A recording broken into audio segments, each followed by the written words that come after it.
Vibe check. So I just lost a game of Pokemon Showdown. So you know this is a very good day. And the good end of the month. Now, it's going to be a single player campaign. And I'm going to go off for an off the cuff kind of feel. Because as it stands, these last 2 months have not gone completely as planned. There were supposed to be a lot more videos dropping, a lot more other stuff. But I realized very quickly that doing such things is kind of hard. And I know that's definitely a skill issue on my part. Definitely a skill issue. But welcome to the Virtual Vibe Check. I'm JadedInfinite and I will be single-handedly trying to save the month of February. And February's topic is platform gaming. Now, me being alone, that makes playing a platform game kind of hard. But fortunately, me and Champa were able to play Fraymakers just last stream. So last week-ish. And well, I personally don't have much faith in Fraymakers. Now I know. Jaded's finally being jaded, but it's true. It's early access right now. McLeod Gaming's golden child is ready to be out in the public, and I'm kind of bored of the game already. And I like fighting games and roguelikes, the two games I just thoroughly enjoy. But when it comes to Fraymakers, it just feels like an extension or an evolution of Rivals of Either, which is not a bad thing in any capacity. That is not. It feels so much cleaner. It feels so much smoother. The internet rollback is actually pretty good, at least in same region. Me and Chump are both East Coast, and the internet was clean. Me and Ouija being in Europe country, that was not a good experience. Now, I tried doing Parsec to see if the experience would be better or worse, and Parsec versus playing someone in a different region, about the same. As for the game itself, there are a handful of characters, or just four. You got Octodad, who I don't know how to play. I honestly don't know how to play Octodad. And Octodad is frustrating to fight against, but I ain't got nothing when it comes to the dad. Then you have, well, Taro. And it's a weird character. It's not a bad character, but it's really weird to get used to fighting and your character is advantage state above.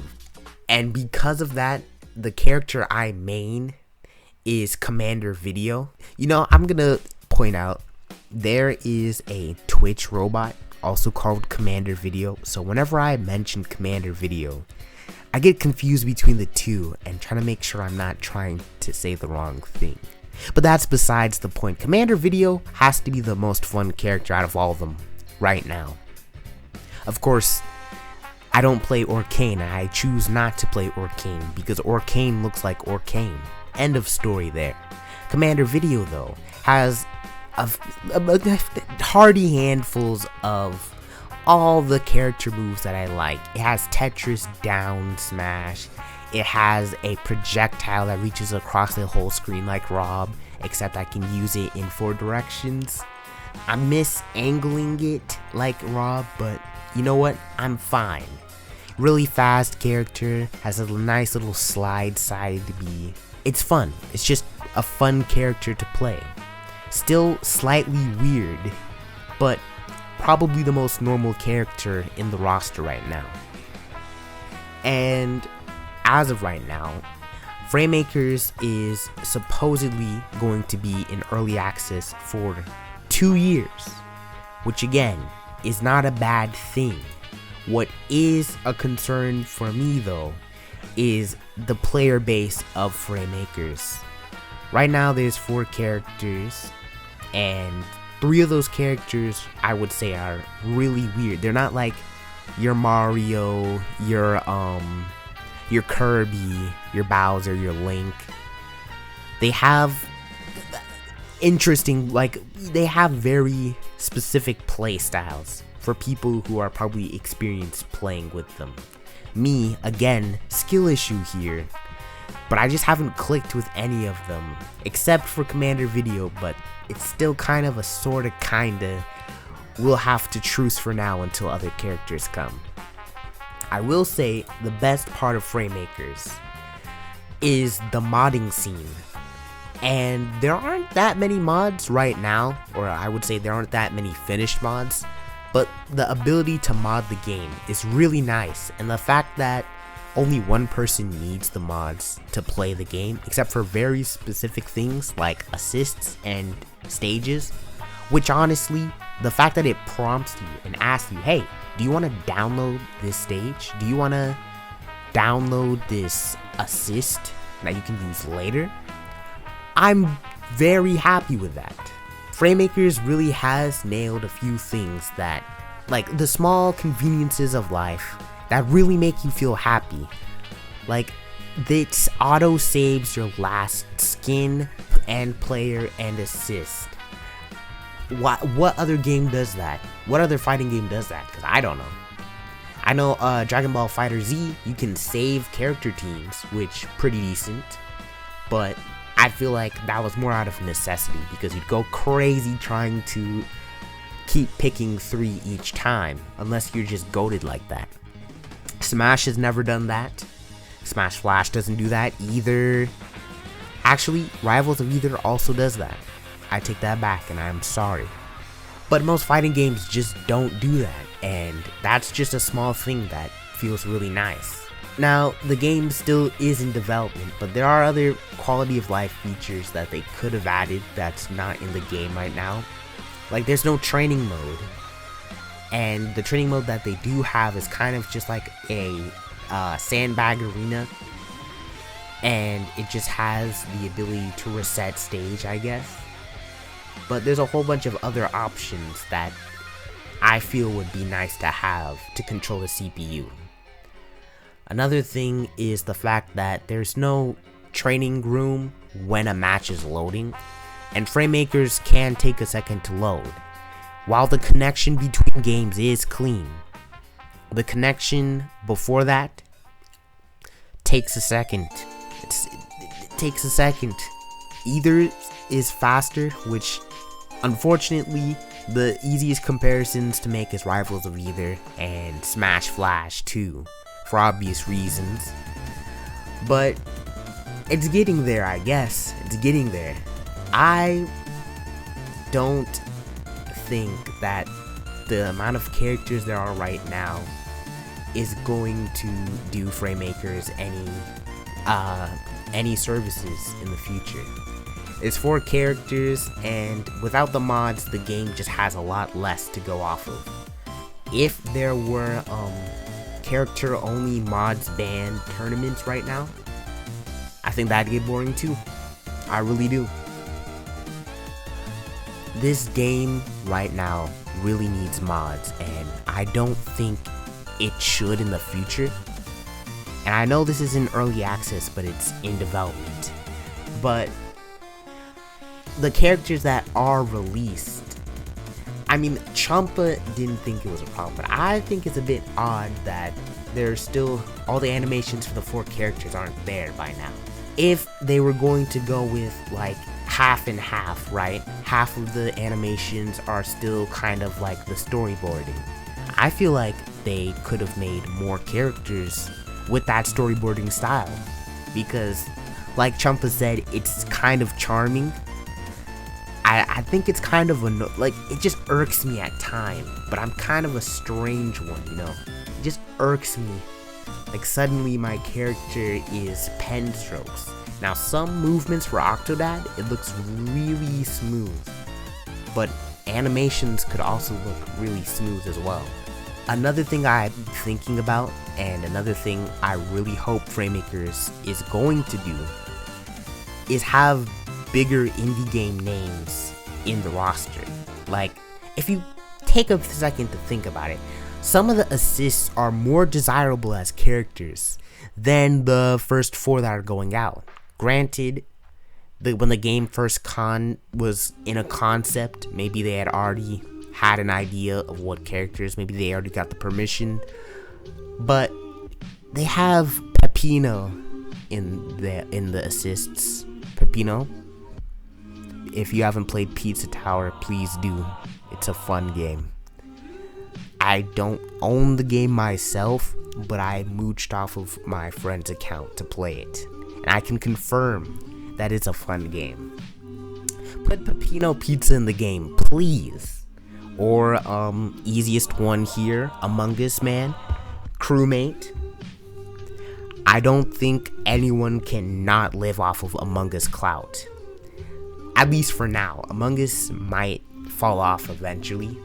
Well, it'll definitely fall off eventually, but as for now, you have Among Us clout. Use the Among Us clout. Other games, Diogenes from Getting Over It, I think would be an interesting character, kind of sandbag-esque. He really just has the hammer, which is, yeah, he really just has the hammer, but, I think it could work. No, I lied, I don't think the hammer could work, it'd be really annoying. So you have the awkward movement just like Sandbag. I guess it'd be kind of Min-Min-esque, where the attack and special control which side you're going to. Diogenes doesn't really actually have much. I guess you could give him like the projectiles to throw out of the pot. Maybe. Alright, new, better example here. See, this is the off-the-cuff action going on. I'm just coming up with stuff. I'm just making up stuff. Fancy Pants Man. Yeah. That's who you need on the roster. Your basic sword fighter. There's your link right there. He's got the pen.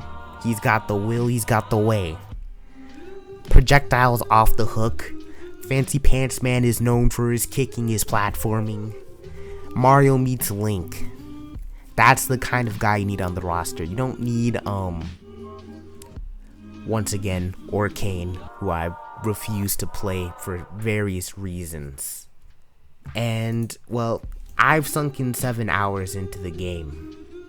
The mods, I'll go back to once again. A lot of people are just modding.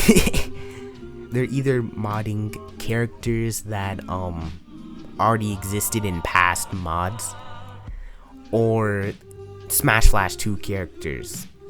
And I think that's hilarious. Now, I'm gonna read a few comments off the Steam page. I'm gonna read a few likes and a few dislikes. So here we go. This is a dislike. Currently, I can't recommend this game if you actually want to play with other people over the internet. Even just locally, the game has weird, inconsistent performance hiccups and the rollback is unplayable. See, it really is a region thing. I do have some confidence that this game will get better with time, both technically and mechanically, but right now you're basically paying $20 to fund the devs and hopefully allow them to improve the game and create great things. Otherwise, take the early access and alpha labels attached very seriously until further notice. It is currently not a good playable experience. And yeah, I agree with that. Honestly, the game really is in early access. And I don't think the Fraymakers hype can really live on unless they drop some good titles. Oh, Hollow Knight, Celeste. Why might not Enter the Gungeon? There's plenty of indie games that they could take from. Now, yeah, I do get that there's licensing and a whole bunch of other deals. Let's see some of the likes. Very strong start to an early access release. Fighting feels fluid and enjoyable, albeit it never felt like it had the same depth as something like Smash Bros, despite the fact that it has the same amount of controls. But I can only see this game getting even better with time than it already is. Plus, the community support is a massive W because it means I don't have to play Mugen anymore to enjoy decent custom fighting game content. And yeah, once again, the modding scene, having really making it really easy to mod the game is something that will definitely carry Fraymakers. I mean, look at Friday Night Funkin'. It's literally just mods right now. We have no idea what the devs are doing. And I mean, I trust that the devs are working on something, but they have a lot to do. The Friday Night Funkin' devs have a lot to do. The Fraymakers devs have a lot to do. I'm a dev and I have a lot to do. I have several projects on the back burner. So, like, several projects just burning on fire because I haven't even got to them yet. I haven't put any water in the kettle. So I can understand the struggle right now. I definitely can. I'm just concerned about the longevity of the game. And I really think that Fraymakers has a lot to make up for in the next few updates. Whenever we get those, because there's no telling when the game gets updates from early access into the full game. I don't know that yet. I'll do some research and share that soon enough on how updates looked like for the Kickstarter members. But if the 2 years go by and we just have these 4 characters and a really nice modding platformer, I don't know how interesting that would be. I think another game could easily come in and steal Fraymakers' thunder, and we just leave Fraymakers fraying at the ends, fraying at the seams. So, will I be jaded next time? Will I be less jaded? No idea. I'll just keep watching Fraymakers, try to play it a bit more, so I somehow gaslight myself into thinking the $20 is worth the buy. It's not. It's really not. Until then, stay vibin'.